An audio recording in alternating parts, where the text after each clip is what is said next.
Good morning students. आज हम organic chemistry की यूनिट 4 स्टार्ट कर रहे हैं, जिसमें हम बात करते हैं कार्बोक्सिलिक एसिड एंड उनके डेरिवेटिव्स की। कार्बोक्सिलिक अम्ल जो हैं, सबसे पहले इनके जो IUPAC नेम अपन देख सकते हैं कि IUPAC पद्धति में जो इनका नामकरण है उसे एल्केन के आधार पर किया गया है, जिससे कि ये व्युत्पत्त होते हैं। और उस एल्केन के नाम में जो ई है लास्ट में, ALKANE, तो लास्ट में जो ई है उस के स्थान पर ओइक एसिड लगा दिया जाता है। अतः इनका सामान्य नाम जो है IUPAC नेम एल्केनोइक अम्ल यानी एल्केनोइक एसिड है।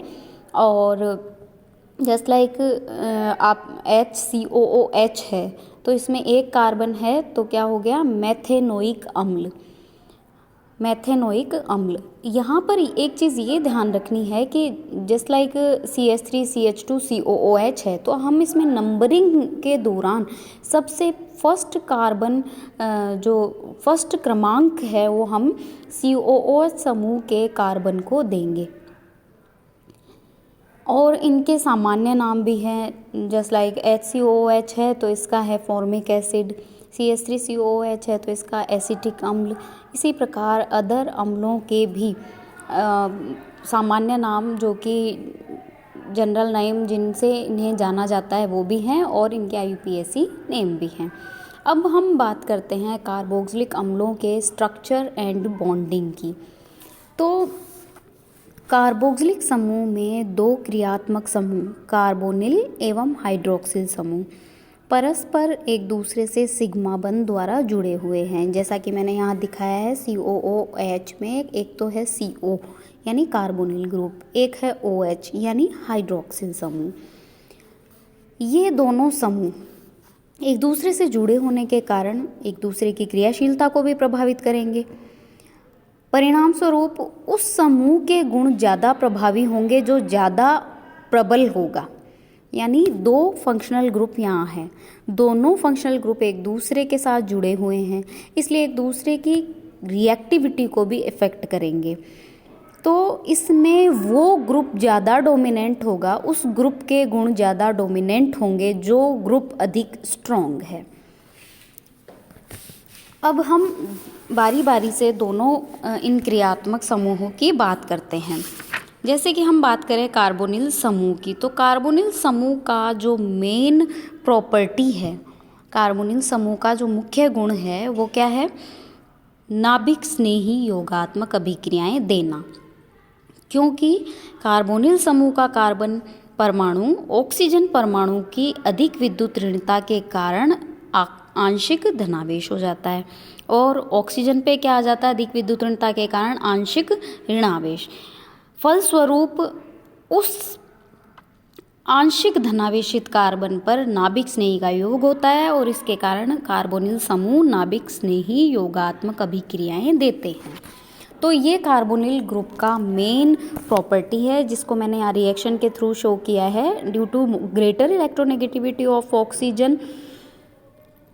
Oxygen have partial negative charge and carbon have partial positive charge, that's why nucleophile is add on carbon.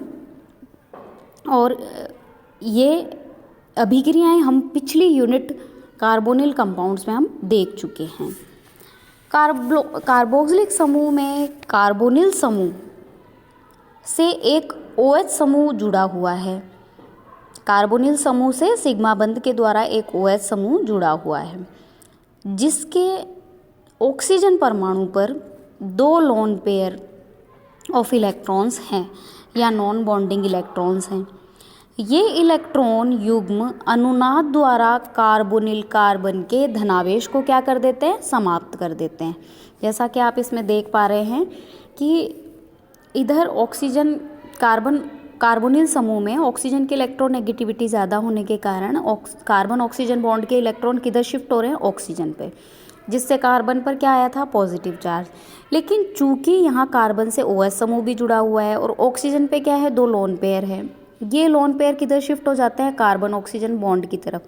इससे क्या होगा, कार्बन का जो पॉजिटिव चार्ज है वो क्या हो जाएगा, समाप्त हो जाएगा। और पॉजिटिव चार्ज किस पर आ गया, ऑक्सीजन पे।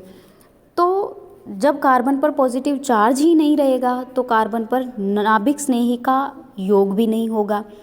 इसलिए नाभिक स्नेही का आक्रमण इस कार्बोनिल कार्बन, कौन सा कार्बोनिल कार्बन, कार्बोक्सिलिक समूह का कार्बोनिल कार्बन, उस पर नाभिक स्नेही का आक्रमण नहीं हो पाता है और इसकी अभिक्रियाशीलता जो है वो कम हो जाती है। तो इस प्रकार हम देख सकते हैं कि हाइड्रोक्सिल समूह की उपस्थिति के कारण कार्बोनिल समूह की क्रियाशीलता क्या हो जाती है, कम हो जाती है, क्योंकि हाइड्रोक्सिल समूह में ऑक्सीजन पर 2 लोन पेयर होने के कारण ये लोन पेयर कार्बोनिल कार्बन के धनावेश को क्या कर देते हैं, समाप्त कर देते हैं।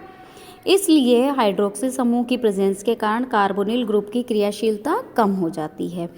इसी कारण कार्बोक्सिलिक अम्लों में कार्बोनिल समूह होने के बावजूद भी ये नाभिक स्नेही योगात्मक अभिक्रियाएं नहीं देते हैं, नाभिक स्नेही योगात्मक अभिक्रियाएं नहीं देते हैं, क्योंकि कार्बोनिल ग्रुप है कार्बोक्सिलिक समूह में, तो कार्बोनिल ग्रुप का तो मेन प्रॉपर्टी है नाभिक स्नेही योगात्मक अभिक्रिया देना, तो ये भी देने चाहिए कार्बोक्सिलिक अम्ल भी, पर ऐसा नहीं होता है, जिसका कारण मैं आपको बता चुकी हूँ। अब बात करते हैं कार्बोनिल समूह की इस अक्रियशीलता के कारण कार्बोक्सिलिक समूह के कार्बोनिल समूह को क्या कहा जाता है, सूडो कार्बोनिल ग्रुप भी कहा जाता है। भाई कार्बोक्सिलिक समूह में कार्बोनिल समूह है लेकिन उसकी रिएक्टिविटी नहीं है, वो नॉन रिएक्टिव है, तो इस कारण से इस कार्बोनिल समूह को, जो कि कार्बोक्सिलिक समूह में विद्यमान होता है, इसे सूडो कार्बोनिल ग्रुप कहा जाता है due to its non reactivity. अब हम कार्बोनिल समूह की उपस्थिति के कारण हाइड्रोक्सिल समूह की क्रियाशीलता पर क्या प्रभाव पड़ा, इसकी स्टडी करते हैं। अल्कोहल में क्या होता है, जिसमें अल्कोहल में कार्बन श्रृंखला से एक हाइड्रोक्सिल समूह जुड़ा हुआ होता है और दुर्बल अम्लीय प्रकृति प्रदर्शित करता है, जिसको कि आपको यहाँ दिखाया गया है इस रिएक्शन में। ROH is dissociate into alkoxide ion and hydrogen ion, तो ये वीक एसिड की तरह बिहेव करते हैं अल्कोहल। अब बात करते हैं इसी हाइड्रोक्सिल समूह की प्रॉपर्टी किसमें, कार्बोक्सिलिक समूह में। तो कार्बोक्सिलिक समूह में क्या है कि एल्किल एवं हाइड्रोक्सिल समूह के बीच में कार्बोनिल समूह आ जाता है, तो उसकी अम्लीय प्रवृत्ति क्या हो जाती है, बढ़ जाती है। अल्कोहल अणु एवं एल्कोक्साइड दोनों को हम एक एक अकेली संरचना के द्वारा प्रदर्शित कर सकते हैं, परंतु कार्बोक्सिलिक अम्लों के लिए ऐसा संभव नहीं है। कार्बोक्सिलिक अम्ल के अणु में भी अनुनाद पाया जाता है और कार्बोक्सिलेट आयन में भी अनुनाद पाया जाता है, जिसको मैंने यहाँ बताया है। अब इन दोनों के इस रेजोनेंस में क्या डिफरेंस है ये हम देखते हैं। कार्बोक्सिलिक अम्ल के अणु में जो रेजोनेंस पाया जाता है और एक कार्बोक्सिलेट आयन में जो रेजोनेंस पाया जाता है उसमें क्या डिफरेंस है, ये हमें देखना है।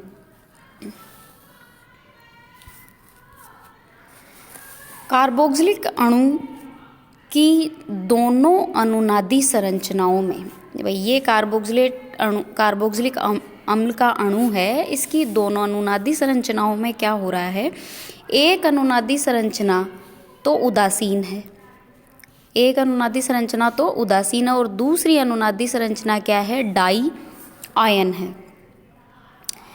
डाई आयन है दूसरी अनुनादी संरचना, जिसमें 2 समान परमाणुओं पर विपरीत आवेश है। आप देख सकते हैं एक ऑक्सीजन पर पॉजिटिव चार्ज है और एक ऑक्सीजन पर नेगेटिव चार्ज है।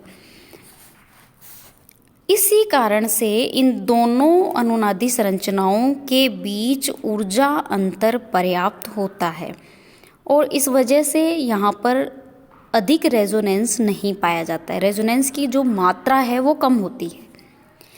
इसके दूसरी तरफ अगर हम कार्बोक्सिलेट आयन की बात करें तो कार्बोक्सिलेट आयन में क्या हो रहा है, दोनों अनुनादी संरचनाओं में दोनों ही क्या है, आयनिक हैं। दूसरी, दोनों में जो नेगेटिव चार्ज है वो इलेक्ट्रोनेगेटिव एटम पर है।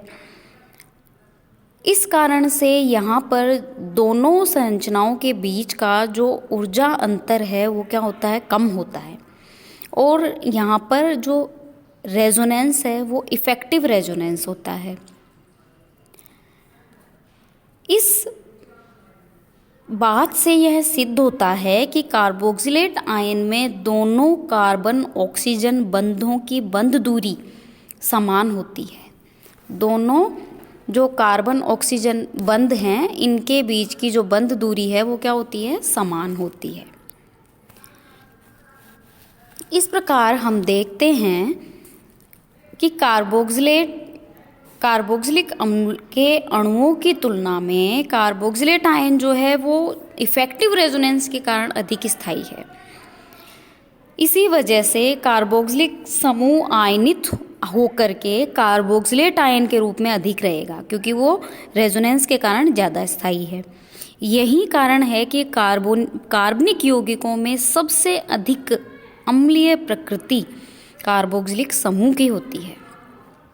अतः हम यह कह सकते हैं कि कार्बोनिल समूह की उपस्थिति के कारण OH समूह की क्रियाशीलता बढ़ जाती है। तो कुल मिलाकर के एक चीज़ यह समझ में आती है कि कार्बोक्सिलिक समूह में दो फंक्शनल ग्रुप है, एक तो कार्बोनिल और एक OH समूह। लेकिन दो चीज़ें हमें याद रखनी है कि OH समूह के कारण कार्बोनिल समूह नॉन रिएक्टिव हो जाता है, इसलिए कार्बोनिल समूह होते हुए भी कार्बोक्सिलिक समूह में अपनी क्रियाशीलता प्रदर्शित नहीं करता है, इसलिए हम उसे कहते हैं सूडो कार्बोनिल ग्रुप।